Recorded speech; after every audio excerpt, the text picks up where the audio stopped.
hello again, everybody. This is John Norris at Trading Perspectives. As always, we have our good friend, Sam Clement. How are you doing, Sam? Doing awesome. Hope you are. I'm doing awesome. Thank you.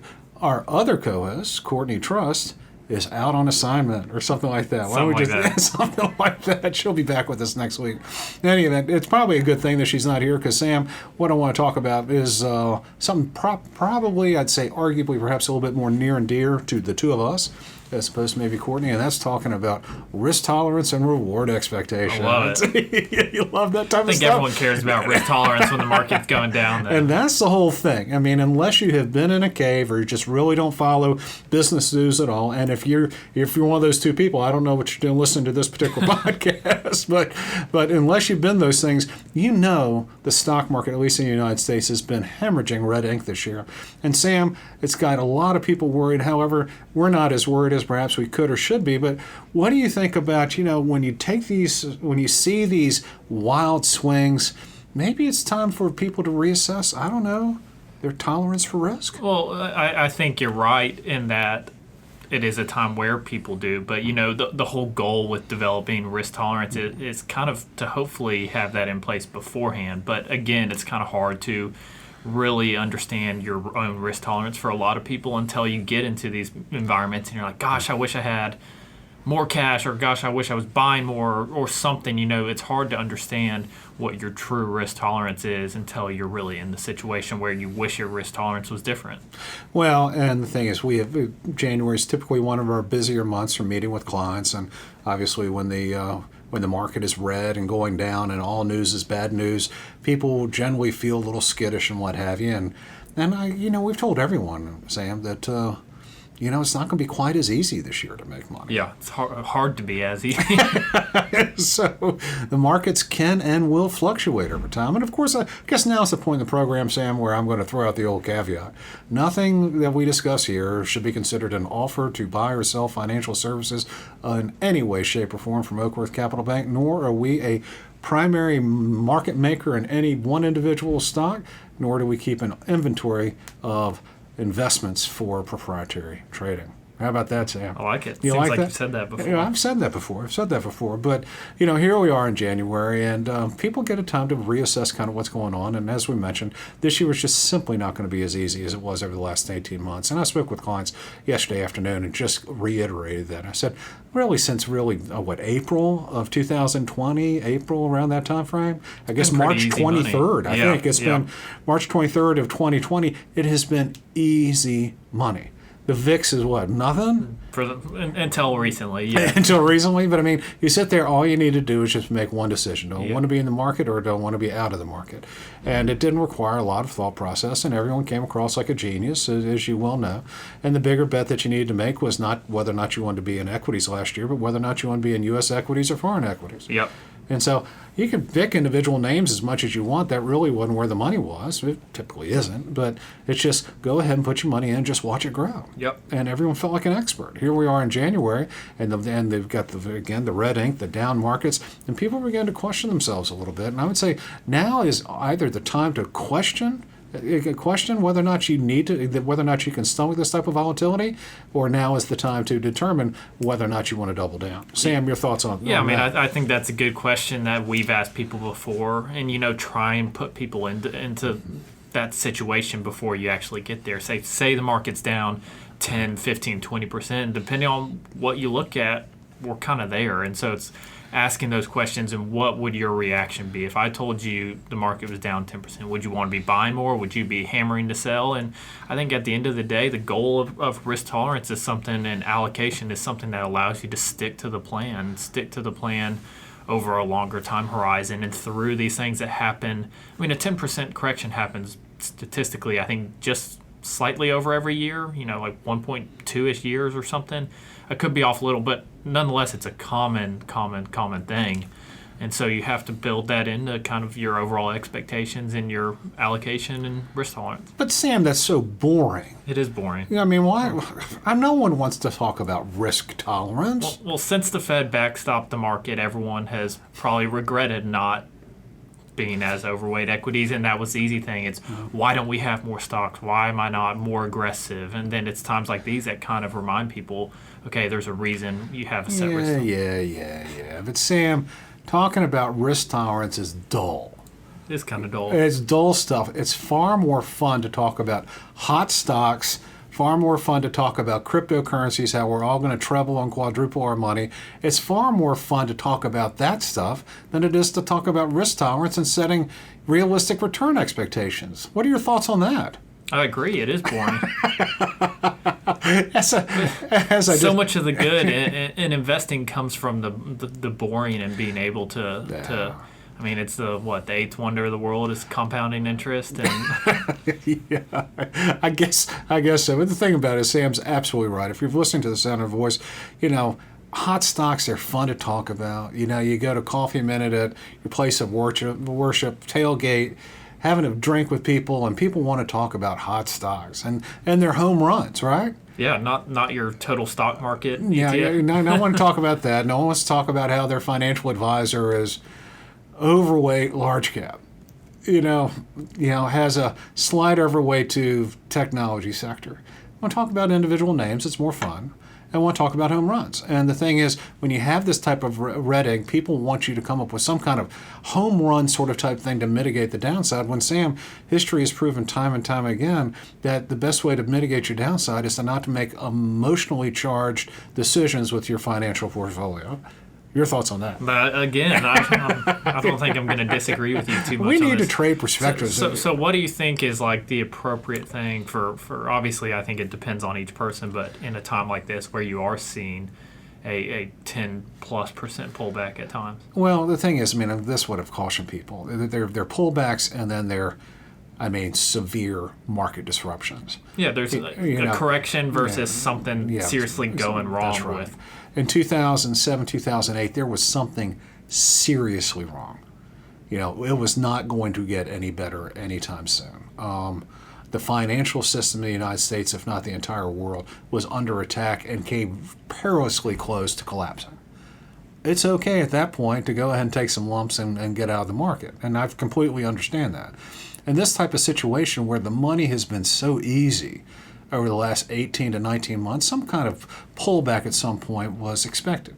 And this is just our opinion, or my opinion, not necessarily those of the remainder of the investment committee of Oak Ridge Capital Bank, let alone any of its directors. January typically is a bad month for the S&P 500, the primary U.S. stock index, right? It's you go back and take a look at history, and Sam, past performance is not indicative of future results. It's the best we got there. It's the best we got in terms of predicting the future. In January, take a look over the last 30 years, has had the most number of negative months out of any month. September 2nd. So those are the two worst months. The fact that we were going to see some red ink in January wasn't all that surprising. I guess it's just the magnitude of it. Yeah. And I think part of the magnitude is because it's just how easy the money has been made. And so the reason why January is a bad month is for a number of factors, but primarily people rebalance their portfolios in January, or if they're going to take capital gains, they do so in January as opposed to the mid or late December. That way they can push their tax bill off until April of the next year. As opposed to having to come 16 months later. That's right, and give their cash the ability to make up whatever they're going to lose in terms of taxes. It makes perfect sense. So we see this every year, the first week, second week of January. You have people rebalancing their portfolios. You have pension plans and foundations getting back to actuarial targets and all this, that, and the other thing. So that's not surprising. What has been surprising has been the magnitude of it. And this is where I think it really has to do with just how easy it's been for the last 18 to 20 months. People have forgotten about volatility to a degree, and we're blaming a lot of reasons that probably aren't really all that important. Yep. It's an Omicron variant. Okay, well, we had the Omicron variant in December, and that was a pretty good month. Mm-hmm. Okay, well, Vladimir Putin's a jerk. Well, you know something? Kind of been a thing for a while. It's kind of been a thing for a while. It didn't seem to bother anyone last year. And the same thing with the tensions with Taiwan and the Chinese. All those bricks in the wall of worry were there in December, were there in 2021. The only thing that wasn't was, outside of kind of a not-so-pleasant September, was the volatility. Mm-hmm. And so you have the volatility in January, and I think what happened is a lot of people just freaked out. A lot of retail, saw, oh my gosh, start assigning additional importance to things that really don't matter terribly much, and that's why you had the extra leg down in terms of the market. And as I sent in a text to a lot of folks here who are clients of Oakworth Capital Bank, the worst January is going to be this year, just the stronger February and March are going to be. Sam, your thoughts on that? I don't disagree really, Come on, but man. I mean, another thing that we've seen on top of it is what the Federal Reserve is doing, and that doesn't mean they're starting to talk about letting things run off their balance sheet possibly, right, and starting to hike rates and what that's going to look like. And so there's probably parts of the market that have pulled back some, different than what we're talking about with like the S&P. A lot of these high growth things, a lot of these extremely risky things, that's not necessarily indicative of what's going on with the economy or the more traditional stocks we're talking about with the S&P 500. But on top of that, I think, we can't talk risk tolerance without talking what your timeline is either. I mean, you talked about 2007, 2008, and you're right that there was something seriously wrong, clearly going wrong with the economy and wrong with the market. But I think it was, 2-ish years before the market recovered? Something like that? Something like that? I mean, that's... it wasn't 10, it wasn't 20, it was a couple years. And I think that's clearly a part that goes into time horizon. Or into risk tolerance. You think about how badly the market just absolutely cratered in February and March of 2020 and made that money all back up by the end of the year. Obviously, there are some extenuating circumstances there, but the thing about it is when stocks pull back, everyone wants to say this time is different. This is what's going to happen. It's very easy to come up with the worst case scenario. It's almost always more interesting to talk about the worst case scenario. And so people tend to focus on that. And since people are far more emotionally attached to their investment portfolio than they are their deposit account, they will grab onto that worst case scenario because it's a fear factor. Yeah. And that's when they make emotionally charged decisions. Yeah. So what I've always told people who have entrusted us with their money, you don't make emotionally charged decisions during the middle of the worst. Wait until cooler heads prevail if you can, and think about it soberly. Figure out just how much risk you're willing to take. If it's not 10%, okay, well then let's reassess. But if you reassess and you decide to go less, don't blame your financial advisor because it's difficult to take fluctuations in the market. Yeah, and again, if the core underlying holdings of the market, if companies' earnings are still strong and you experience a 10% pullback, the downside is less after that 10% pullback than it was beforehand. And that's, again, if the underlying earnings are staying the same, you're now getting stocks cheaper. And I love, everyone likes to quote Warren Buffett when things start to get ugly. But I like his quote about if you're being a net buyer of stocks going forward, there's worse things to happen than the market pulling back some. That's it's like right. somebody, being happy that energy prices are going lower just because they have a tank of gas. If they're bummed that prices are getting cheaper because you already filled up. You're still going to be filling up over the next couple years. You should be net happy that things are actually going down. And I get it's not the perfect example, but you get what I'm saying. I certainly do get what you're saying. And the thing is, you mentioned about corporate profitability, and here we're recording this here on the 26th of January? Is that the 26th?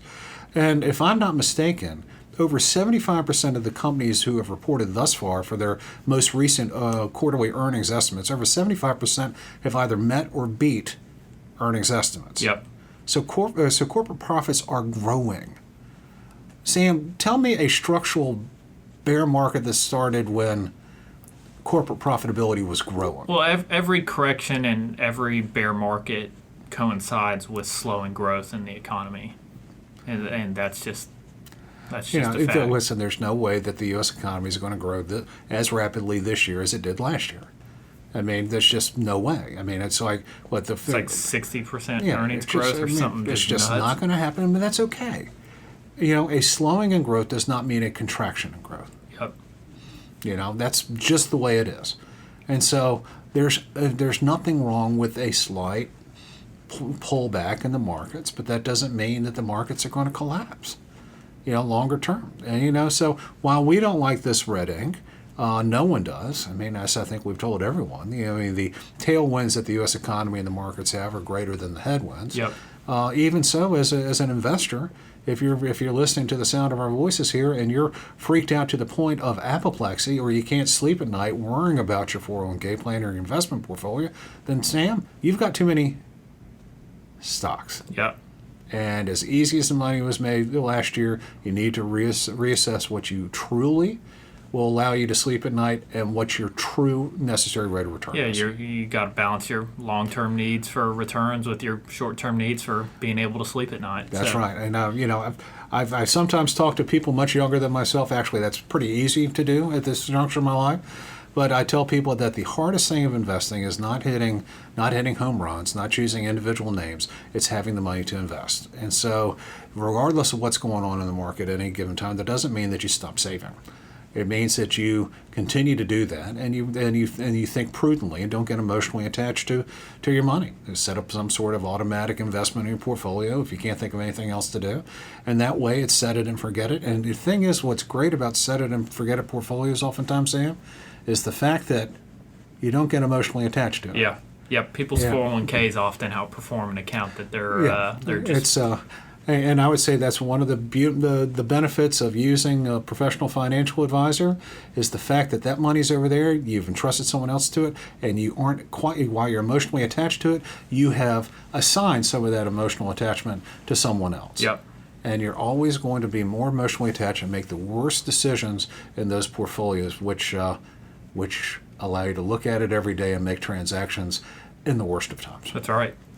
So I don't know about that. I don't know if we're trading perspectives, but maybe we're just giving folks a little dish of reality. A little optimism with a little reality check, maybe at the same time. I like it. So what do you think is going to happen with the markets moving forward? Again, what we've seen with earnings, I think earnings do remain just pretty robust. And obviously we're starting to get into earnings season right now. And it's hard to say over the very short term. I don't think many people were expecting the strength of the pullback we've seen here. But I think the downside after a 10% pullback is much lower, and the upside is, again, much higher after a time like this. So I think it's easier to be more optimistic now than it was before the 10% pullback. Well, I would agree with you on that, Sam. And the thing is, even if we do end up having a choppy year or what have you, as long as economic activity is positive, as long as corporate profitability grows, anything that we don't get in January this year, or anything that we don't get in February this year, anything that we don't get in March this year, as long as that growth and corporate profitability is in place, it just means that the rally that's to come is just going to be that much stronger. Absolutely. And that is a glass is half full way of viewing the world. But then again, I've realized that I don't know very many people who have made money being pessimistic. I don't know very many people who have made money sticking their investments in a coffee can. I have always thought it's funny people so pessimistic on the markets and the Fed at the same time. It's kind of just funny to me. They're saying the Fed's propping up the market, but I'm going to be in all cash. That's just listen. The Fed's going to prop it up for years, but I'm going to be in all cash. You would think if you understood the Fed was going to prop it up, you would want to be long that. But listen, people tend to outthink themselves, and they outthink themselves with their investment portfolio because they're emotionally attached to their money. That's all right. And that's what we're seeing in January. And cooler heads will prevail. Markets will go back up at some point. We're not in any sort of structural, horrible situation. And, obviously those black swans that are swimming around out there. Right now the black swans are swimming in the South China Sea, the Black Sea and the Baltic. But even so, they're out there. And that can always happen. But in the meantime, you can't really structure your portfolio in anticipation of black swans. Yeah. You have to structure your portfolio based on the information that you currently have. And what we currently have, Sam, are a lot of decent things going on, increasing corporate profitability, and continued economic growth appears apparent in the U.S. economy. All of those are ingredients for a decent stock market, if not as robust as what we've had over the last 20 months. Your thoughts? I agree. All right, guys, thank you all so much for listening. We always love to hear from you. Also, if you have any comments or questions, please, by all means, let us know. You can always drop us a line at tradingperspectives@oakworth.com, or you can leave us a review on the podcast outlet of your choice. If you're interested in reading more, listening more to what we have to say or how we think, please go on to oakworth.com and take a look underneath the Thought Leadership tab for all kinds of interesting information. Sam, we're going to give you one last chance. That's all I got. That's all I've got today, too. Y'all take care.